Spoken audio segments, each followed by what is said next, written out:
ഏറ്റവും പ്രധാനപ്പെട്ട ഒരു വിവരം, പ്രോസിക്യൂഷന്റെ വാദം മുതൽ തുടങ്ങി. അവിടെ പ്രോസിക്യൂഷൻ പറയുന്നത് ഇങ്ങനെയാണ്: രാഹുലിന്റെ സ്വന്തം പാർട്ടിയുടെ അധ്യക്ഷനാണ് പരാതി DGPക്ക് കൈമാറിയതെന്ന് പ്രോസിക്യൂഷൻ വാദിച്ചിരിക്കുകയാണ്. പോലീസ് റിപ്പോർട്ട് പരിഗണിക്കാതെ അറസ്റ്റ് തടയരുതെന്നും പ്രോസിക്യൂഷൻ വാദിച്ചിരിക്കുന്നുണ്ട്. വിജിൻ, ഏറ്റവും പുതിയ വിവരം, വിജിൻ നേരത്തെ സൂചിപ്പിച്ചതുപോലെ തന്നെ കൃത്യമായ പരാതിക്കാരുടെ മേൽവിലാസം അല്ലെങ്കിൽ പരാതിക്കാരി മൊഴി നൽകാൻ തയ്യാറാണെന്ന തരത്തിലുള്ള വിവരങ്ങളടക്കം പോലീസ് ഉന്നയിക്കും, പ്രോസിക്യൂഷൻ ഉന്നയിക്കും എന്നതടക്കമുള്ള കാര്യങ്ങൾ അല്പസമയം മുൻപ് വിജിൻ പറഞ്ഞു.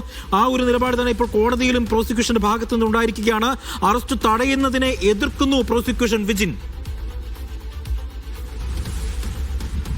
തീർച്ചയായും അജി, അതാണ് ഞാൻ നേരത്തെ സൂചിപ്പിച്ചത്. എന്തായാലും കഴിഞ്ഞ ഹർജിയിൽ ഒരു ഉപഹർജി രാഹുൽ മാങ്കൂട്ടത്ത് നൽകിയിരുന്നു. കോടതിയോട് അന്ന് ഉപഹർജിയായി പറഞ്ഞിരുന്നത് അത് അറസ്റ്റ് തടയണം എന്നുള്ള ഉപഹർജിയാണ് നൽകിയിരുന്നത്. പക്ഷേ ആ ഹർജി എടുത്തുപോലുമില്ല കോടതി. അന്ന് മുൻകൂർ ജാമ്യാപേക്ഷ പൂർണ്ണമായും തള്ളുകയായിരുന്നു ചെയ്തത്.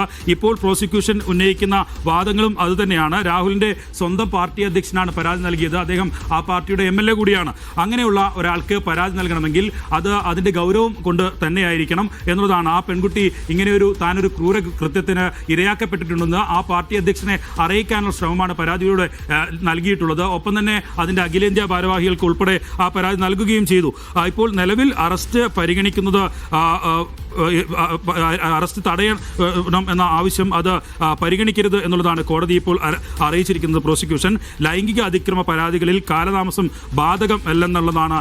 അതാണ് ഏറ്റവും പ്രധാനപ്പെട്ട കാര്യം. അതായത് പരാതി നൽകാൻ എന്തുകൊണ്ട് വൈകി എന്നുള്ള വാദം കോടതിയിൽ പ്രോസിക്യൂഷൻ പ്രതിഭാഗം ഉന്നയിച്ചിരിക്കുന്നു. അതിൽ കോടതിയുടെ കമന്റാണ് ഏറ്റവും പ്രധാനപ്പെട്ടത്. ലൈംഗിക അതിക്രമ പരാതികളിൽ കാലതാമസം ബാധകമല്ല. അതാണ് ഇക്കാര്യത്തിൽ ഏറ്റവും പ്രധാനപ്പെട്ട കാര്യം. ആ കോടതി അങ്ങനെ ഒരു നിരീക്ഷണത്തിലേക്ക് എത്തിയെന്ന് ഒരുപക്ഷെ നമുക്ക് ഈ ഘട്ടത്തിൽ പറയാൻ കഴിയും. എന്തായാലും ഇനി ഏതൊക്കെ രേഖകൾ, എന്തൊക്കെ വാദങ്ങൾ പ്രോസിക്യൂഷൻ നിരത്തും എന്നുള്ളതാണ് അറിയേണ്ടത്. എന്തായാലും പ്രതിഭാഗത്തിന്റെ വാദങ്ങളെ ഗണ്ണിക്കാൻ പര്യാപ്തമായ നിലയിലുള്ള വാദങ്ങൾ ഇപ്പോൾ പ്രോസിക്യൂഷൻ നടത്തിക്കൊണ്ടിരിക്കുകയാണ്.